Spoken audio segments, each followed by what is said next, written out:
Hello नमस्कार दोस्तों, मेरा नाम दीपक सिंह। आप हैं हमारे चैनल फैक्ट विद दीपक पर। और दोस्तों मैं आप सभी का स्वागत करता हूं अपने चैनल पर।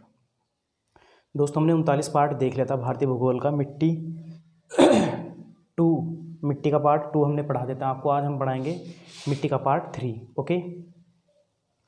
और देखिएगा, यदि कोई मुझसे किसी भी वीडियो में थोड़ा भी एरर हो जाए तो उसके लिए मैं आपसे माफ़ी चाहता हूँ। ओके, चलिएगा।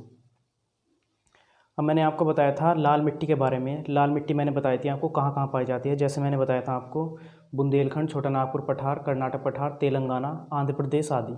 और इसके अलावा ये कहाँ कहाँ पाई जाती है, गारो खासी जयंतिया में पाई जाती है, रावली के पर्वत में, वो भी थोड़ी थोड़ी। जो मोटे मोटे हैं 2-3, बुंदेलखंड का पठार, छोटा नागपुर का पठार, कर्नाटक और तेलंगाना, जो अक्सर पूछे जाते हैं, है ना। चलिएगा, अब मैं कल के क्वेश्चन के आपको जवाब दूँ, है ना। मनुष्य में कितनी जोड़ी लाल ग्रंथियाँ पाई जाती है, तो आप लिखेंगे 3 जोड़ी। ओके, कितनी लाल ग्रंथियाँ पाई जाती हैं, तो 6, है ना। इतना तो आप लिख ही सकते हो, 3 जोड़ी, है ना, 3 जोड़ी। ओके। हड्डियों में कौन सी प्रोटीन पाई जाती है, ओसीन। इसलिए हड्डियों के डॉक्टर को क्या बोलते हैं, क्या है, ऑस्टियोलॉजी का जानकार, है ना, या ऑस्टियोलॉजी, या हड्डियों के अध्ययन को क्या कहते हैं, ऑस्टियोलॉजी, है ना। चलिएगा, दक्षिण अमेरिका में कितने देश हैं। देखिए दोस्तों, देश तो 13 हैं। आपको कहीं कहीं 15 भी लिखे मिलेंगे, ओके, पर वो गलत है। आपको 13 याद रखना है, ओके। चलिएगा, ऑस्ट्रेलिया में मूंगा की चट्टान को क्या कहते हैं, तो क्या कहते हैं दोस्तों, ग्रेट बैरियर रीफ, है ना। ग्रेट यानी महान अवरोधक दीवार। ओके। चलिएगा, हिंदी नहीं आती, बस आप समझ लीजिएगा। विश्व भूगोल जब हम स्टार्ट करेंगे ना, आपका मज़ा आएगा। ओके। अब लिखिएगा आप, लाल मिट्टी लिखवाई ना हमने आपको, कहाँ तक आ गई थी लाल मिट्टी, हमने आपको शायद लिखवा दिया था कहाँ कहाँ पाई जाती है। अब लिखिएगा आप इसमें, लाल मिट्टी में लिखिएगा किसमें बहुलता किसकी होती है, बहुलता यानी इसमें अधिकता। पाया क्या क्या जाता है ना। इसमें अधिक रूप में यदि हम देखें तो क्या पाया जाएगा, एल्युमिनियम, सिलिका और आयरन, है ना। क्योंकि इसके कारण तो इसका रंग लाल हो रहा है। क्यों दोस्तों, सिलिका एल्युमिनियम इसमें ज़्यादा पाया जाता है। ओके। पर इसमें कमी किसकी होगी, NPK, नाइट्रोजन, फास्फोरस और पोटेशियम, इन तीनों चीज़ों की कमी होगी। और ह्यूमस की कमी और नाइट्रोजन की कमी तो भारत की प्रत्येक मृदा में पाई जाती है। ये आपको याद रखना है ना, प्रत्येक मृदा में पाई जाती है। ओके। यदि हमको इस मिट्टी की उर्वरता शक्ति बढ़ानी है तो हम किसका इस्तेमाल करेंगे, CaO, कैल्शियम ऑक्साइड, या CaO नहीं, CaO क्या है, CaO, अरे कैल्शियम CaCO3, कैल्शियम कार्बोनेट, है ना। चूने का इस्तेमाल करेंगे, चूने का, इसकी उर्वरता बढ़ाने के लिए। जैसे हमने किसकी बढ़ाई थी अभी, क्या नाम दिया था हमने दोस्तों उसको, एल्यूवियल सॉइल की, यूरिया डालकर। ओके। यूरिया ना डाल ले तो गन्ना ही बेकार और फसल बेकार, बराबर किसान की जिंदगी बेकार। ओके।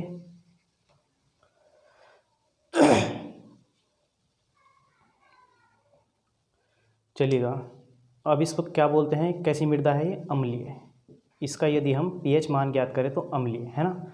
अम्लीय जितनी मृदाएं होंगी वे सब क्या होंगी, बंजर भूमि। ओके। चलिएगा, अब आप लिखिएगा, अब डालेगा आप, लाल मिट्टी पढ़ा दी मैंने आपको, अब डालेगा आप काली मिट्टी, black soil. Okay. Black soil यानी काली मिट्टी डाल लीजिए, काली मिट्टी, इसको नाम बोलते हैं रेगूर मिट्टी, कपास काली मिट्टी, रेगुर मिट्टी, कपास मिट्टी। ओके, 3 नाम है इसके। और ब्लैक सॉइल इंग्लिश में तो आपको पता ही होगा, है ना। देखिए दोस्तों, इसका काला रंग जो होता है, सबसे पहले तो आप लिखिए, इसका काला रंग जो होता है, मिट्टी का रंग उसमें दर्शाता है कि उसमें ये तत्व है। मिट्टी का रंग ये दर्शाता है कि उसमें ये तत्व है, तो उस तत्व का हमें सबसे पहले पता होना चाहिए। तो इसमें क्या होगा दोस्तों, टिटेनीफेरस लवण। क्या होगा दोस्तों, टिटेनीफेरस लवण होता है एक।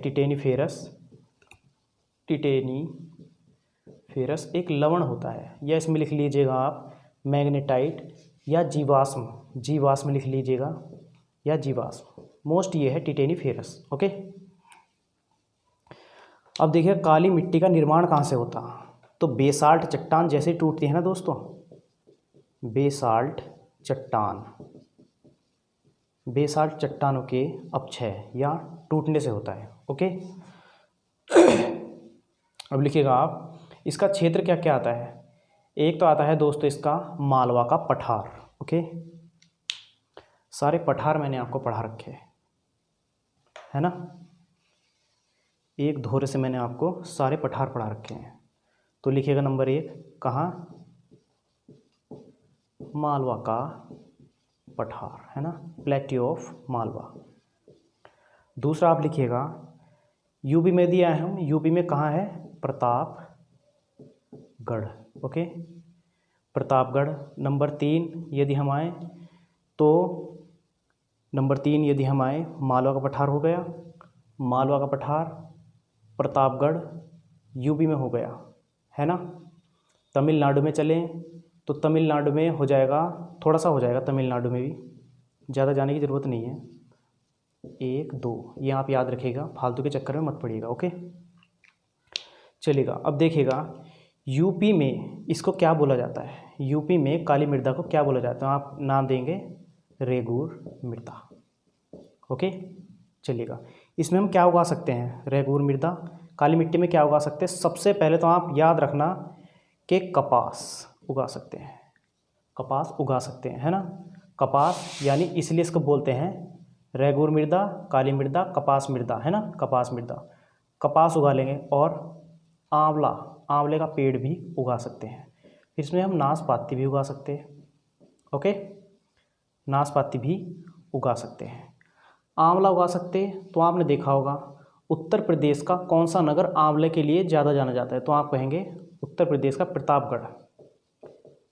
प्रतापगढ़, है ना, आंवले के लिए काफ़ी जाना जाता है। ओके, सर्वाधिक आंवला यूपी में कहाँ पाया जाता है, तो आप कहेंगे उत्तर प्रदेश के प्रतापगढ़ में। आंवले में विटामिन सी होता है। सही है फ्रेंड्स। अब लिखिएगा आप, ये मैंने बता दिया आपको कि इसमें क्या क्या उगाया जा सकता है ना। कपासी मृदा इसको कहते ही हैं। अब देखिए इसमें कमी या अधिकता किसकी पाई जाती है, तो लोहा यानी F2 तथा नाइट्रोजन, F2 और नाइट्रोजन की तो कमी पाई जाएगी। भारतीय मृदा में नाइट्रोजन और जीवाश्म की कमी पाई जाती है, ये तो आप रट लीजिएगा, ये तो डायरेक्ट भी पूछ लेगा आपसे। और अधिकता किसकी पाई जाती है इसमें, पोटाश या पोटेशियम या के कह दीजिए, है ना। परमाणु क्रमांक इसका 19 होता है, लिखिएगा मत, मेरा दिमाग जो है ना चलता रहने दीजिएगा। विश्व में भी ये मृदा पाई जाती है तथा विश्व स्तर पर इसे क्या कहते हैं, चरणोजम मृदा कहा जाता है, चरणोजम, है ना। काली मृदा को विश्व स्तर पर क्या कहा जाता है, चरणोजम मृदा या चरणोजम सॉइल। SSC CPO, है ना, SSC CPO में पूछा गया था चरणोजम मृदा किसका नाम है ना। तो विश्व स्तर पर इसको क्या नाम दिया जाता है, चरणोजम। ओके फ्रेंड्स, अब आप बताइएगा मुझे ज़रा, यदि मैं आपको इसके क्षेत्र देने लगूं कि ज़रा मुझे क्षेत्र बताना आप इसके कहाँ कहाँ पाई जाती है, तो आप कहेंगे गुजरात, महाराष्ट्र, गुजरात, महाराष्ट्र, कर्नाटक। ये देखिएगा सारा काली मिट्टी से ही भरा पड़ा है। छोटा नागपुर का पठार, छोटा नागपुर का पठार पर सर्वाधिक मिट्टी कौन सी पाई जाती है दोस्तों? तो आप कहेंगे कौन सी, क्या कहेंगे आप? काली मिट्टी, है ना, क्योंकि कपास छोटा नागपुर के पठार का सिस्टम है ना। फिर आप आ जाइए मालवा पठार, मालवा का सोना, मालवा का सोना किसे बोलते हैं? मालवा का सोना किसे बोलते हैं? तो आप कहेंगे कपास। तो कपास कहाँ पाई जा रही है? मालवा के पठार पर। ओके, कपास कहाँ पाई जा रही है? मालवा के पठार पर। तो मालवा का पठार कहाँ पर है? मालवा के पठार पर कौन सी मिट्टी है? काली मिट्टी। ओके, चलिएगा, इसकी मैंने फसल लिखवा दी आपको। और मैं फसल लिखवाना किसकी भूल गया? लाल मिट्टी की। लाल मिट्टी में आप दोस्तों क्या उगा सकते हैं? तो देखिएगा, लाल मिट्टी में आप दलहनी, एक तो ये मार्कर मेरा ऐसे ही हो रहा है फ्रेंड्स, दलहनी फसल जैसे चना, मटर, है ना, चना मटर दालें आप उगा सकते हैं। ओके, अब देखिएगा आप दलहनी और तिलहनी, तिलहनी फसल भी आप उगा सकते हैं। जैसे तेल, तिलहनी, दलहनी, तिल का मतलब यानी तेल, है ना। जैसे आप उगाएंगे इसमें सरसों, जिसमें तेल निकल रहा हो, सरसों, सूरजमुखी, सोयाबीन, है ना। और आप इंटेलिजेंट हो, तेल जिसमें से निकल रहा हो आप उगा सकते हो। ओके, चलिए फ्रेंड्स, चलिए दोस्तों, अब आप लिखिएगा लैटेराइट मृदा,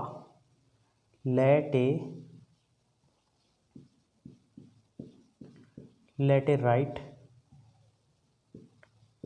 मृदा। ओके, अब देखिएगा ये कैसे बना है शब्द। एक लैटेराइट मृदा, लैटेरा, लैटेरा शब्द से मिला है, जो कैसा शब्द है? लैटेरा शब्द एक लैटिन शब्द है, लैटिन भाषा का। ओके, लैटिन भाषा का शब्द है, लैटिन भाषा का शब्द है, जिसका अर्थ है क्या? ईंट के समान कठोर। देखिएगा, इस मिट्टी जब ईंट के समान कठोर है तो क्या दोस्तों इसमें हम कुछ उगा सकते हैं? नहीं उगा सकते। ओके, चलिएगा, नहीं उगा सकते इसमें हम, इसलिए इसके निचले भाग पर हम कुछ खेती कर सकते हैं, निचले भाग पर कुछ खेती कर सकते हैं। ओके, रंग इसका लाल ही होगा, रंग इसका लाल ही होगा, क्योंकि लैटेराइट है यानी ईंट के समान है। ईंट का रंग कैसा होता है? लाल होता है। अब देखिएगा ये पाई कहाँ कहाँ जाएगी, तो आपको लिखना है दोस्तों कैसे ये बनती है। पहले तो आपको लिखना है ये शैलों के टूटने से बनती है ना, शैलों यानी चट्टानों के टूटने से बनती है। ओके, अब लिखिएगा आप, ये जहाँ वर्षा औसत से अधिक होती है, जहाँ वर्षा औसत से अधिक हो जाती है, औसत यानी औसत कितना होता है? 200 सेंटीमीटर, उससे यदि अधिक हो जाती है 200 सेंटीमीटर से अधिक, 200 सेंटीमीटर से अधिक, वहाँ आपको लाल मृदा पाई जाएगी। और मैंने बताया था आपको सर्वाधिक वर्षा कहाँ होती है? नंबर 1 पे पश्चिमी घाट, है ना।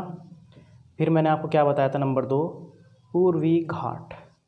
फिर नंबर 3 मैंने क्या बताया था आपको? मेघालय, मेघालय। ओके, तो सर्वाधिक यहाँ पाई जानी चाहिए, उससे कम ऐसे। क्लियर है? सब मैंने आपको बता रखा है ना। इसमें वर्षा से ऊपर की परत, इसमें वर्षा से ऊपर की परत जल्दी,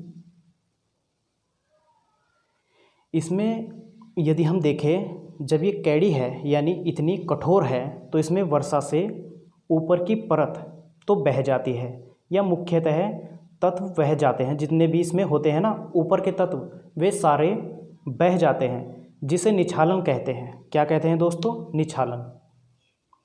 जैसे इस मृदा से क्या हो रहा है? इस मृदा से, इस मृदा से क्या हो रहा है? ऊपर के, जब ऊपर के तत्व वर्षा के होने से ऊपर के तत्व बह रहे हैं या बह जाते हैं।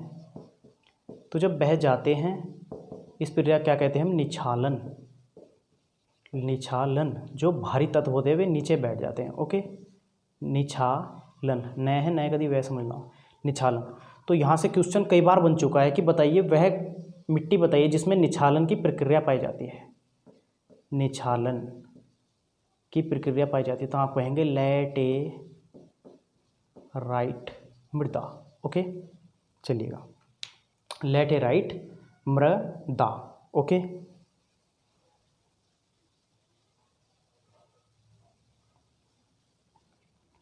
तथा जो तत्व नीचे बसते हैं कठोर तत्व कहलाते हैं, इसीलिए यह एक कठोर भूमि है, यानी बंजर भूमि भी इसको कह सकते हो। पर इसमें देखिएगा पैदावार कैसे होती है और क्या होती है। सर्वाधिक पैदावार जो होगी इसमें फ्रेंड्स किसकी होगी?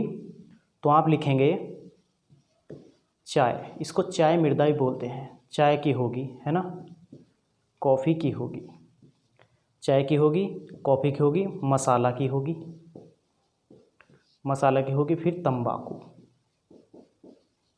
तंबाकू की होगी, है ना। ये सब उगाए जाते हैं। चाय सबसे ज़्यादा कहाँ उगाई जाती है? आपने देखा होगा आसाम, आसाम। कॉफ़ी कर्नाटक, मसाला केरल, है ना। और ये तंबाकू आंध्र प्रदेश। आंध्र प्रदेश में एक सिटी है गुंटूर, गुंटूर, जिसे भारत की तंबाकू नगरी कहते हैं। भारत की तंबाकू नगरी किसे? गुंटूर को। ओके, क्या कहते हैं? तंबाकू नगरी। चलिएगा, अब आप देखिएगा इसमें इस मृदा का कलर सफ़ेद भी हो जाता है ना। सफ़ेद कैसे हो जाता है? सफ़ेद लैटेराइट की उर्वरता सबसे कम कब होती है? जब उसमें कायोलिन के कारण इसका रंग सफ़ेद हो जाता है। कायोलिन, है ना दोस्तों, कायोलिन आ जाती है। कायोलिन कैसे आती है? वर्षा, जब वर्षा पड़ती है तो ऊपर से पानी इसके बहा कर ले जाता है और काले जो लोहे के तत्व हैं ना, लोहे के तत्व वे सारे के सारे नीचे बैठ जाते हैं। तो इसका सफ़ेद सफ़ेद कलर रहता है ऊपर, उसको उसके सफ़ेद रहने का कारण क्या है? कायोलिन। ओके, चलिएगा, अब देखिएगा दोस्तों, मैंने आपको 4 मृदाएं पढ़ा दी है, शुरू की, है ना। अब 4 जो बची है वे पढ़ने की आपको आवश्यकता नहीं है। वो इसलिए क्योंकि वे मोस्ट है ही नहीं। बस एक मोस्ट है, आप डाल लीजिए कौन सी मोस्ट है? पीठ मृदा या दलदली मृदा, है ना। पीठ या दलदली, तो डालेगा आप पीठ मृदा या दलदली मृदा। ओके, इसमें हमको क्या पढ़ना है? ये मिट्टी अधिकांशतः तालाबों या कच्छकरण या सुंदरवन में पाई जाती है, बस। ओके, या भारत की सबसे बड़ी दलदली झील लिख लीजिएगा आप, कोलेरू झील, आंध्र प्रदेश में, है ना। तो लिखिएगा ये मिट्टी अधिकांशतः तालाबों या कच्छकारण, या आप लिख लीजिएगा सुंदरवन। ये तीनों स्थान ऐसे हैं दोस्तों जहाँ पर पानी भरा ही रहता है, या एक तरह से बासी पानी काफ़ी दिनों से भरा रहता है ना। जैसे कोलेरू झील है, कोलेरू झील कहाँ है? आंध्र प्रदेश में। भारत की एकमात्र दलदली झील, कई बार क्वेश्चन पूछा जा चुका है, भारत की एकमात्र दलदली झील, तो आप कहेंगे कोलेरू झील, आंध्र प्रदेश। ओके, तो चलिएगा दोस्तों, देते हैं आपको 4 सवाल, है ना। मिट्टी आपकी ये समझो, हम आपको अभी देंगे, वैसे तो पढ़ने लायक कुछ है ही नहीं, पर फिर भी मैं आपको जो क्वेश्चन और आपके रह रहे हैं वो आपको मैं देता हूँ, 1 या 2 वीडियो में लिखवा दूंगा सारे क्वेश्चन, है ना। चलिएगा, तो लिखिएगा आप 4 क्वेश्चन। सबसे पहले तो आप ये लिखिएगा विटामिन सी सबसे ज़्यादा किन में? 4 बताइएगा जिनमें सबसे ज़्यादा विटामिन पाया जाता है। सबसे ज़्यादा किस में, उससे कम किस में, उससे कम किस में, है ना। अब बताइएगा B2 सबसे ज़्यादा कम किस में पाया जाता है। फिर बताइएगा आप, B2 हो गया आपका, बताइए किसे सुंदरता का विटामिन कहते हैं? सुंदरता का विटामिन कहते हैं, विटामिन कहते हैं। ओके, अब बताइएगा आप किस विटामिन को छोड़कर सभी विटामिन हमारे शरीर में बनते हैं? ओके, वो विटामिन का नाम बताना आपको। ठीक है दोस्तों, चलिएगा दोस्तों, मिलते हैं नेक्स्ट वीडियो में। तब तक के लिए नमस्कार।